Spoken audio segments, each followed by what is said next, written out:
വിശദമായി നോക്കാം. ആരാധനാലയ സംരക്ഷണ നിയമം പാലിക്കാൻ നിർദ്ദേശം നൽകണമെന്നാവശ്യപ്പെട്ട് കോൺഗ്രസ് സുപ്രീം കോടതിയിൽ. ആരാധനാലയങ്ങളിൽ സർവേ നടത്താൻ കോടതികൾ ഉത്തരവിട്ടാലും നടത്തരുതെന്ന് സംസ്ഥാനങ്ങൾക്ക് നിർദ്ദേശം നൽകണമെന്നാവശ്യം. സംഭൽ മസ്ജിദ് ഉൾപ്പെടെയുള്ള വിഷയങ്ങളിൽ സുപ്രീം കോടതി നേരിട്ട് സ്റ്റേ നൽകണമെന്നും കോൺഗ്രസ് വക്താവ് അലോക് ശർമ്മ നൽകിയ ഹർജിയിൽ ആവശ്യപ്പെടുന്നു. ഡി ധനസുമോദ് വിശദാംശങ്ങൾ നൽകും. ധനസുമോദ്, സംഭൽ അടക്കമുള്ള ഇടങ്ങളിൽ സർവേ നടത്തുന്നത് തടയണം എന്നതാണ് കോൺഗ്രസ് ആവശ്യപ്പെടുന്നത്. ഒപ്പം ഇക്കാര്യത്തിൽ സുപ്രീം കോടതിയുടെ ഏത് രീതിയിലുള്ള ഇടപെടൽ അല്ലെങ്കിൽ സംസ്ഥാനങ്ങൾക്കടക്കം എന്ത് നിർദ്ദേശം നൽകണമെന്നാണ് ആവശ്യപ്പെടുന്നത്?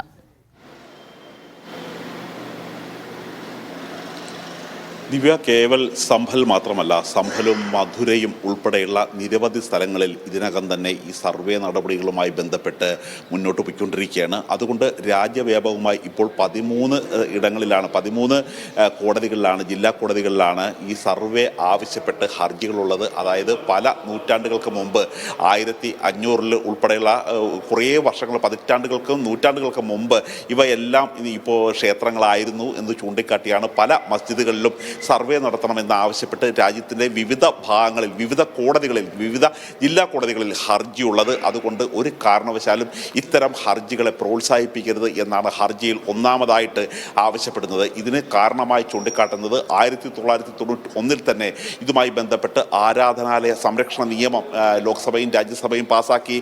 ഇതൊരു നിയമമായിട്ട് തന്നെ ഈ രാജ്യത്തുണ്ട്.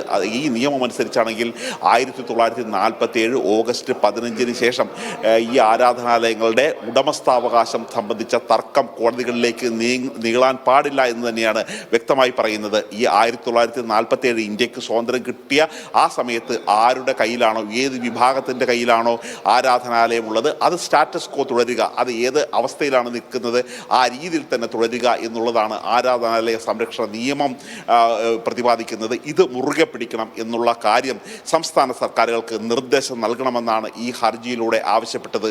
കോൺഗ്രസ് വക്താവായിട്ടുള്ള അലോക് ശർമ്മ സമർപ്പിച്ചിരിക്കുന്ന ഈ ഹർജിയിൽ മറ്റൊരു പ്രധാനപ്പെട്ട കാര്യം കൂടി എടുത്തു പറയുന്നുണ്ട്. ഏതെങ്കിലും ജില്ലാ കോടതികൾ ഇതിന് വിരുദ്ധമായിട്ട് തന്നെ സർവേ നടപടികളുമായി മുന്നോട്ട് പോകാൻ അനുമതി നൽകിയാൽ അത് ഒരു കാരണവശാലും അനുവദിച്ചുകൂടാ. അത് നടത്തിയെടുക്കാനുള്ള ഒരു ബാധ്യത സംസ്ഥാന സർക്കാരുകൾക്ക് ഇല്ല എന്നുള്ള കാര്യം കൂടി സുപ്രീം കോടതി വ്യക്തമാക്കണം. ഇങ്ങനെ ഇത്തരത്തിലുള്ള സർവേ നടപടികളുമായി അഡ്വക്കേറ്റ് കമ്മീഷനുമായി മുന്നോട്ട് പോകുന്നത് തടയാനുള്ള നടപടികൾ കൂടി എടുക്കണം.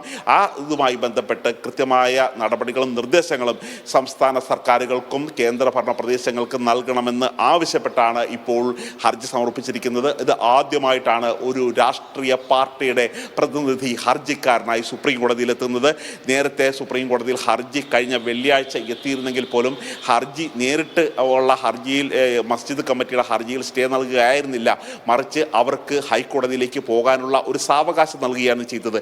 അതുവരെ ഹൈക്കോടതിയുടെ ഒരു തീരുമാനം ഉണ്ടാകുന്നതുവരെ സംഭലുമായി ബന്ധപ്പെട്ട എല്ലാവിധത്തിലുള്ള നടപടികളും നിർത്തിവെക്കണം എന്ന് മാത്രമാണ് ആവശ്യപ്പെട്ടത്. കേവലം ഈ തരത്തിലുള്ള ഒരു നടപടികൾ നിർത്തിവെച്ച് ഹൈക്കോടതിയുടെ പരിഗണനയ്ക്ക് വിടുകയല്ല ചെയ്യേണ്ടത്. രാജ്യത്തൊരിടത്തും ഇതുമായി ബന്ധപ്പെട്ട് ഇനി ഇത്തരം സർവേകൾ നടത്തുവാൻ ആയിട്ട് മുന്നോട്ട് പോകാൻ ഒരു സംസ്ഥാന സർക്കാരുകളും തയ്യാറാവരുത്. കാരണം അതിനുശേഷം, ആ ഉത്തരവിന് ശേഷം നടക്കുന്നത് വലിയ വർഗീയ കലാപങ്ങളും സാമുദായിക മൈത്രിയെ തകർക്കുന്ന തരത്തിലുള്ള, കലുഷിതമാക്കുന്ന തരത്തിലുള്ള ഒരു അന്തരീക്ഷമാണ് രാജ്യത്ത് സംജാതമായിരിക്കുന്നത്. അതുകൊണ്ട് കർശനമായ ഇടപെടൽ സുപ്രീം കോടതിയുടെ ഭാഗത്തുണ്ടായിരിക്കണം എന്ന് ആവശ്യപ്പെട്ടുകൊണ്ടാണ് ഇപ്പോൾ കോൺഗ്രസ് വക്താവ് സുപ്രീം കോടതിയിൽ എത്തിയിരിക്കുന്നത്.